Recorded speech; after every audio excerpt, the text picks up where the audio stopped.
Hey guys, welcome back to the Blender Shenanigans podcast, and today I got a couple things that I wanted to talk about. Committing to a goal despite other people's opinions. So every single day I have a bedtime that I chose around 7 o'clock. When other people hear this, they're like, what? So then you don't have a life, do you? And then I look at them, I'm like, yeah, no, I still have a life. This is my life. That's what I like to do.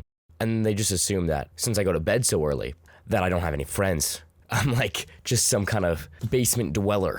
People, in my experience, try and put their beliefs on the world on you. I was listening to Alex Hormozi, and he had a podcast about this, and he talked about how every single critique is just them coming down to saying, you live your life in a way I do not prefer.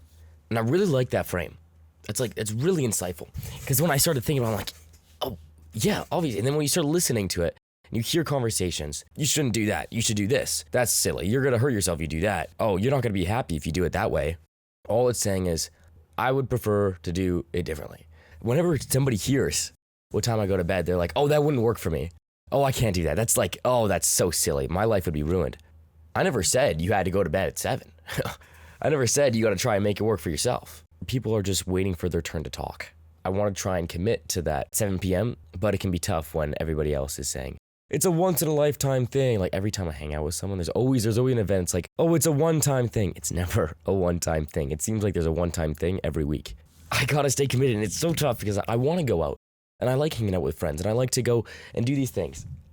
But every time I do, I'm not proud of myself when I look back at my week and I'm like, oh, I just wasted the whole Friday afternoon. And like those times that I had with friends, it sounds selfish, and I do enjoy those. But the thing that's more important to me is whether I achieve the goals that I set out to achieve, right? Whether I actually work on the channel and I actually get some progress. Because I don't want to look back in like a couple years and be like, I didn't achieve my goals because I hanged out too much. Because I wasn't willing to say no. It just seems so pathetic to me. And I hate to, I don't want to be that. Yet I still do, and it makes me mad at myself. When it comes to being extraordinary, being the exception, being excellent, being different from everyone else, I think it comes down to being fully authentic. And how I define authenticity, and how I've heard some others define it, Chris Williamson had a good one, is the true alignment between your thoughts, your actions, and your beliefs. So if I say I'm gonna do something, I do it. Even if I say it in my head, it's like, okay, well, tonight I'm gonna go to bed at 7. I go to tell other people that. I actually do that. Okay, the reason I'm doing that, it aligns with my beliefs. And when I talk about beliefs, I mean like values. And then me going in bed at that time, just as an example, would mean that I would be following my value of good health. And I'm really trying to get to that all the time. Every time I have a situation in public where I have the option between saying what the accepted response is or saying what I actually think, I always want to go for the latter and actually be 100% honest and transparent about it. For example, someone's asked, how are you? There's usually 2 responses, good and I'm tired. Anyways, that's the most I've heard from anyone when I ask the question, how are you? Always trying to say something different than that is a step closer to being fully authentic. That's the things that people remember you for. No one's gonna remember you as the guy he's just so nonchalant, he's the same as everybody else. I mean, I'm never gonna forget this guy because he was never weird in public, he always blended in. Like, when you think back about your friends or some fun experiences of people or like just some wild people, you're never thinking about their times where they're just like you. You're thinking about the times where they really went out of their way to be so different than everyone else that you would remember it. They're skipping in public when everyone else is walking. Every time I'm in public, I think, am I doing this action just because everybody else is? Because it's expected? Or because I actually have to? And when I say I have to, I mean like, are the consequences of not doing it so high that it would be an inconvenience to my life? Let's say something against the law. And most of the time it's like, yeah, no, I'm just doing this because everyone else is doing this. And continuously asking those questions throughout the day, so then I know that I'm being myself. And then I'm not trying to fight to be me.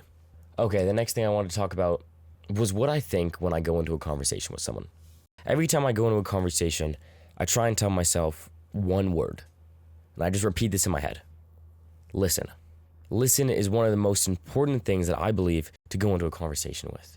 Is being able to be open-minded and hear that person out. Really trying to refrain from butting into the conversation and be like, oh, well, I did this with my weekend. I don't live my life like that. I'm not like that. I'm different. He's just like, just listen, goddamn. And one thing I learned recently that actually was a bit of a game changer was one of my friends that is a really good listener. Like I'm saying, she is a really great listener. Okay. Every time that someone is talking to her, she has really good eye contact, doesn't look away except for here and there, doesn't make it creepy, right? When I'm done talking or when someone else is done talking, she sits there. She counts for like 5 seconds. And usually she says nothing. The other person will keep talking. Even if they're done their conversation, they'll find another thing to say, right? Because usually people want to just keep going. Most conversations, when you're done talking for a couple seconds, it's expected that the other person would start speaking. It would be a back and forth. But it doesn't always have to be a back and forth. Who said it had to be a back and forth? Why can't it just be them? I think about that when going into conversations. I'm just like, just be quiet. Just listen. Nod, say yeah, okay. And then when they're done talking, wait. And 9 times out of 10, they will continue. And the crazy thing is, there's so many times where I'm having a conversation with someone and I try this out and I'm sitting there for like an hour when usually I would only be listening to them for like 10 seconds. An hour goes by and they're just like, oh, we had a crazy conversation. And I'm like, I didn't talk once. And I'm happy. I learned so much about them. Let's talk about comparing.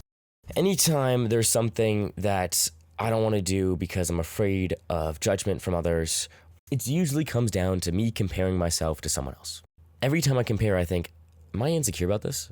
And insecure is a big word. I'm like, oh, I don't want to be insecure.